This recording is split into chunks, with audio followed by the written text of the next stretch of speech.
Estamos en la tertulia de este martes 31 de marzo del año 2020. Estamos en mesa de análisis político. Estamos con Fernanda Boide, Daniel Buquet, Daniel Chaschetti y Federico Irazábal.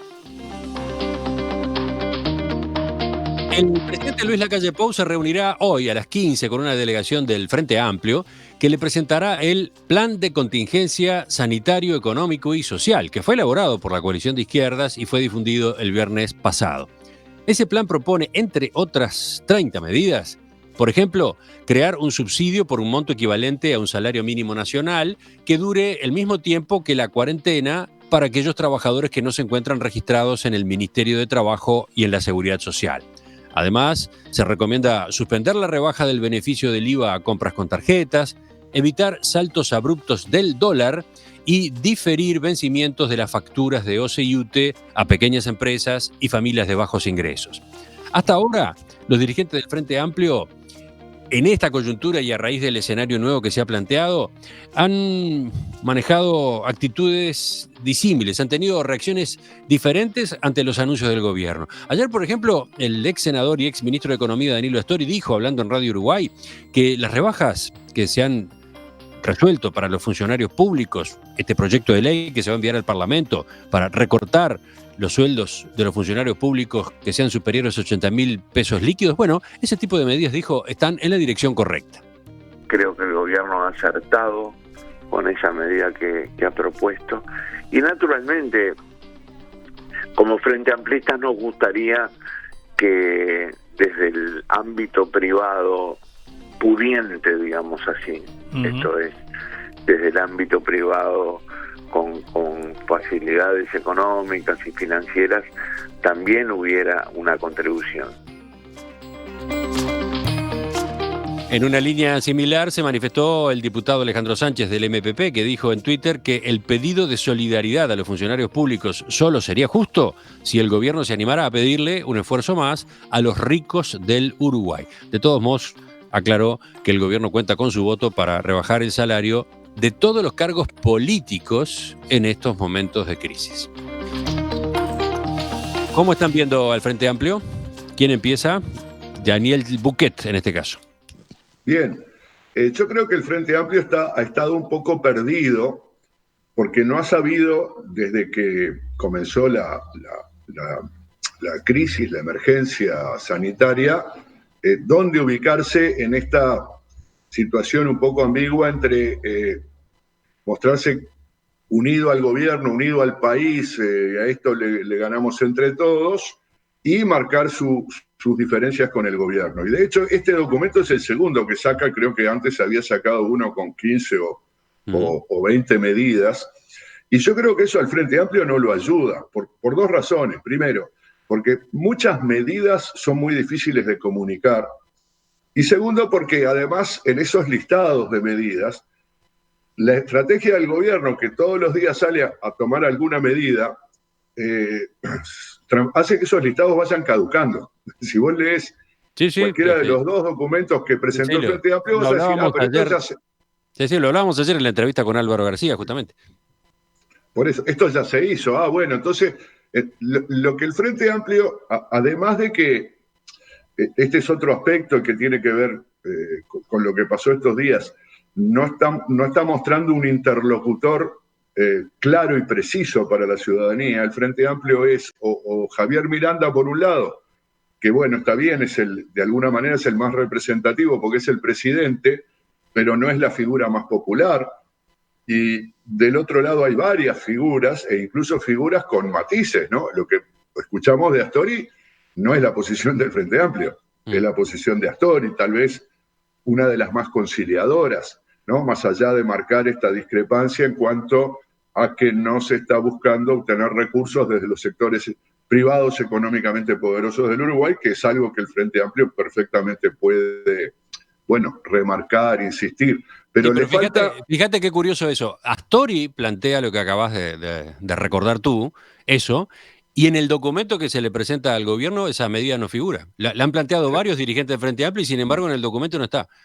Claro, tampoco es una medida, ¿no? Sino que es una actitud, básicamente es una actitud o un posicionamiento en términos izquierda-derecha básico el gobierno sigue siendo de derecha por más crisis que haya y por más incremento del gasto y atención a sectores vulnerables que haya, sigue siendo derecha, sigue siendo pro empresario, pro mercado, claramente estos dos componentes, y el Frente Amplio, si es de izquierda, bueno, es más pro trabajador y pro Estado, y no está logrando marcar la diferencia, y yo creo que entre otras cosas tendría que concentrarse en dos asuntos. Tendría que concentrarse en dos asuntos que sabe que el gobierno no va a hacer. Y te digo más, como Factum mostró por su encuesta que la única medida del gobierno rechazada por la opinión pública es el aumento de las tarifas, el Frente Amplio, si quisiera posicionarse fuerte, debería agarrar ese tema y con una única voz decir, el gobierno está todo bárbaro, pero lo que no le llevamos de ninguna manera es el aumento de las tarifas. Y, es decir, no estoy dando un consejo, estoy poniendo un ejemplo. Tiene que tener una voz, un interlocutor y una posición clara en un par de asuntos relevantes. Fernanda, vamos contigo. Fernanda. Coincido con lo que dice Daniel. La comunicación del Frente ha sido un poco anodina, si se quiere, porque ha sido múltiple, ¿no? Múltiples voceros, múltiples plataformas, múltiples medidas, y eso no ayuda. Por otra parte, sí creo que en general el tono de la comunicación ha ido cambiando, porque al principio era como un reclamo muy fuerte por medidas drásticas y hacerse cargo de la situación, que por lo que veíamos en redes, que desde luego es un submundo, pero un submundo al fin, con cierta representatividad, aunque sesgada, tenía cierto apoyo ciudadano, ¿no? Y había como una retroalimentación entre algunos líderes frente amplistas y algunos y ciudadanos, incluso colectivos profesionales que reclamaban algunas medidas, y eso después como que se paró. Y el tono ha sido más de, bueno, el tono predominante, o el que se escucha predominantemente ha sido, bueno, ok, vamos a colaborar, sí, necesitan escucharnos porque somos la fuerza política más grande del país, individualmente más grande del país, pero con un tono mucho más conciliador, ¿no? Y reconociendo las medidas, porque por otra parte no queda otra, que ha ido implementando el gobierno. Entonces, el Frente Amplio está en una posición muy incómoda, decíamos en el primer bloque, se comió la agenda del gobierno y se comió la agenda del coronavirus. El Frente se había preparado para disputar las municipales, que era el último cartucho que le quedaba en materia de poder, si se quiere. Bueno, eso salió completamente de la agenda por ahora. Entonces, está como también rearticulando. Y vemos esto, ¿sí? De que no hay un Frente Amplio, sino varios Frente Amplios, ¿no? Más conexiones con organizaciones sociales, más discursos de tipo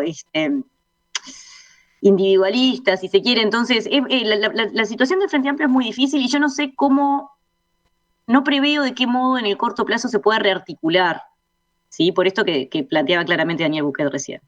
¿Y ahora? Chaquetti. Sí, bueno, en realidad a todos los partidos que están mucho tiempo en el gobierno y luego pierden les cuesta adaptarse. Es algo así como el espejo de la adaptación o el costo de adaptación que está teniendo el Partido Nacional y el Partido Colorado al regresar al gobierno, ¿no? Yo revisaba los primeros meses del 2005, cuando el Partido Nacional y el Partido Colorado pasaron a la oposición, y también le costó mucho, ¿no? La diferencia con el 2005 es que, bueno, el 2005 era un año bastante tranquilo, las cosas iban bien, y bueno, los partidos tradicionales no estaban tampoco tan urgidos por dar una respuesta o por marcar una posición como le pasa al Frente Amplio ahora, ¿no? Es decir, en una situación de crisis, cualquier partido político que tenga pretensión de influir tiene que marcar una posición. Yo no veo mal lo de los documentos, ¿no? Tal vez tiene razón Daniel el hecho de que, bueno, tienen demasiadas medidas, pero me parece lógico y razonable que la oposición trate de marcar un punto, ¿no? Eso en la literatura se llama taking position, ¿no?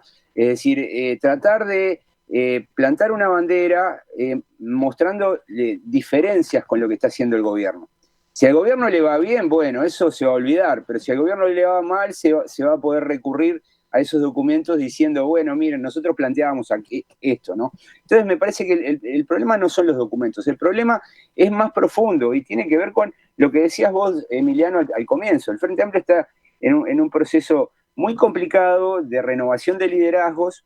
Los resultados de junio en la interna mostraron una fragmentación inédita. La lista más votada en junio logró el 18% de los votos, fue la del MPP. Es casi un archipiélago. Tenemos líderes saliendo y líderes entrando. ¿Y entonces, qué te dice, por ejemplo, la delegación que va hoy a reunirse con el presidente de la calle Pou? Es un poco ¿no? Está integrada por Javier Miranda, presidente del Frente Amplio, después los senadores Sandra Lasso del MPP, Juan Castillo del Partido Comunista, Daniel Olesker del Partido Socialista y Mario Vergara, que ha ido construyendo su propio espacio nuevo.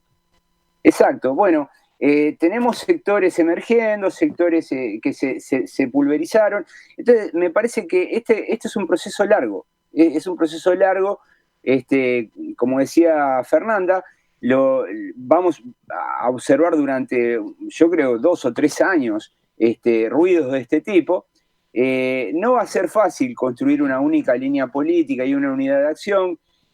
Veo que hay gente que ha aceptado la derrota y trata de asumir el nuevo lugar institucional que la ciudadanía le ha reservado, que es estar en la oposición, y veo otra gente que no termina de asumir la derrota y que, bueno, tiene una frustración muy grande y un enojo. Entonces me parece que esto también es parte de hacer el duelo. Y bueno, me parece que ese tipo de problemas los va a tener un tiempo y debería tomárselo un poco con más calma y tratar de ir dando pasos de manera tal de contribuir en lugar de entorpecer o de quedar en offside como quedó en algunas situaciones, ¿no? ¿Te toca a ti el cierre, Federico? Sí, bueno, que el Frente en definitiva no es solo el Frente jugando en este caso, o por lo menos en algunos episodios de esta crisis desatada por el coronavirus, no ha sido solo el Frente Amplio, sino que algunos de sus dirigentes, por esa actitud un poco que señalaba Daniel recién, ¿no? de cierta acefalía o de distintas voces dentro de un mismo colectivo, una falta de articulación y de identificación de un claro liderazgo, ha quedado varias veces como en offside, ¿no? Es decir, cuando se planteó lo de la cuarentena obligatoria a partir del sindicato médico, salieron ya varios dirigentes del Frente Amplio a plegarse a esa medida, incluso el propio Tabaré Vázquez. Eso no fue tomado en cuenta. Cuando se plantea lo de la rebaja de las tarifas públicas, también se plantea a través del PIT-CNT, se dan o se promueven determinadas medidas como los caceroleos. Bueno, eso quedó también claramente desactivado. Entonces me da la impresión que mientras el gobierno ha metido varios puntos a favor, digamos, ha hecho varios goles, el Frente le ha errado al arco en varias situaciones. Entonces, todavía no hemos visto, o por lo menos de las propuestas que el Frente Amplio ha impulsado, no hemos visto ninguna, y es cierto también que el gobierno no la ha recibido, por lo menos con el nivel con el que va a ser recibido hoy el Frente, no ha podido sacar provecho de esta situación. El Frente no ha podido capitalizar a partir de ninguna de sus propuestas un rédito político. Entonces, habrá que ver hoy, de estos puntos que promueve el documento del Frente, cuáles el gobierno va a llevar. Yo creo que, analizándolos y viéndolos, me da la impresión de que el gobierno, a lo largo de esta gradualidad con la que está tomando estas medidas, va a llevar muchos de estos puntos. Va a haber rebajas en términos, más rebajas en términos de aportaciones de los trabajadores, va a haber extensiones de los seguros de desempleo, va a haber beneficios seguramente en términos de exoneración de tarifas públicas y de otros gravámenes, pero esto también requiere de cierta administración de la crisis. No va el gobierno a tomar todas las medidas el primer día, y este documento de alguna manera es una suerte de, bueno, esta es la receta y hay que hacerlo, por lo tanto, ahí habrá que ver en qué medida el gobierno también va a poder apropiarse de alguna de esas propuestas o capitalizar esas propuestas también en beneficio propio. Creo que el Frente va a necesitar urgentemente definir sus interlocutores, porque la reacción de Astori claramente ayer es una. Mujica salió hace poco tiempo a pedir un esfuerzo y por tanto dejó entrever que apoyaba la medida de rebaja de los salarios públicos más altos, pero por otro lado salen, digamos, dolidos, como decía recién Daniel, ¿no? O dolientes de la derrota electoral, ¿no? Deudos de esa derrota electoral, a veces con mucha bronca y a veces con mucho apresuramiento. Yo creo que ha habido algunos referentes del Frente Amplio, como el caso de Pablo Ferreri, como el caso de Yamandu Orsi, el propio Charles Carrera, Astori, que están en una línea de mucho más pegarse a lo que está haciendo el gobierno, aprobar y destacar además claramente lo que ha hecho el gobierno, pues eso también es otro elemento, ¿no? En ese micromundo de las redes que señalaba Fernanda también, hoy vemos que hay actitudes muy diferentes, ¿no? Hay dirigentes del Frente Amplio elogiando directamente y muy fuertemente la gestión de algunos de los protagonistas del gobierno. Y eso es una buena señal, pero habrá que ver qué lugar ocupan esos dirigentes en la toma de decisión o en ser referentes del Frente Amplio para la toma de determinadas decisiones. Se nos fue el tiempo de este bloque. ¿Alguien de ustedes, de los otros tres, tiene algo para agregar cortito? ¿Alguien que levante la mano, sí? Entonces ya cerramos y venimos con los telegramas.